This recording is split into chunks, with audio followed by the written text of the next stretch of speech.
આજે આપણે લઈ જઈશું તમને પીપળકુવા ગામમાં, જ્યાં ગુજરાત ટેકનોલોજીકલ યુનિવર્સિટી દ્વારા વિશ્વકર્મા યોજના ફેઝ 12ના અંતર્ગત એક સુંદર પ્રયાસ થયો છે. લોકોના જીવનમાં પરિવર્તન લાવવાનો પ્રયાસ. પીપળકુવા એક નાનું જીવંત ગામ, જ્યાં લોકોની આસપાસ હવે એક નવી આશા ફેલાઈ રહી છે. જીટીયુના વિદ્યાર્થીઓએ ગામના મૂળભૂત અભાવને સમજવા માટે ગામજનો સાથે સીધી વાતચીત કરી. દરેક પ્રશ્નને સમજીને નાના મોટા નિરાકરણ શોધવાનો નિર્મિત પ્રયાસ કર્યો. વિદ્યાર્થીઓએ સંકલ્પ લીધો, શિક્ષણમાં સુધારો, સ્વચ્છતા માટે જાગૃતિ અને પાણીની સમસ્યાઓને વૈજ્ઞાનિક દ્રષ્ટિકોણથી ઉકેલ.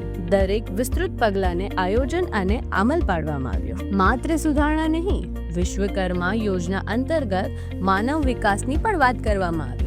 મહિલાઓ અને યુવાનને પ્રવૃત્તિઓમાં જોડાઈને ગામના સશક્તિકરણ માટે પ્રેરિત કરવામાં આવ્યા. આપણે જોયું કે નાના ફેરફારો કેવા મોટા ફેરફાર લાવી શકે છે. રસ્તાઓ સુધાર્યા, શાળાઓમાં શિસ્ત આવી અને ગામના લોકોમાં સ્વાભિમાન અને સહકાર વધ્યો. વિશ્વકર્મા યોજના એ માત્ર વિકાસની કહાની નથી, આ છે જોડાણની, સમજણની અને સપનાને સાકાર કરવાની એક યાત્રા. વિશ્વકર્મા જે સપનાને હાથોથી સહકાર બનાવે છે. પીપળકુવા આજે નવા સપનાઓ માટે તૈયાર છે અને આ સફર ચાલુ જ રહેશે, જ્યારે યુવા અને ગામજનો સાથે મળીને લખી રહ્યા છે વિકાસની નવી કહાની.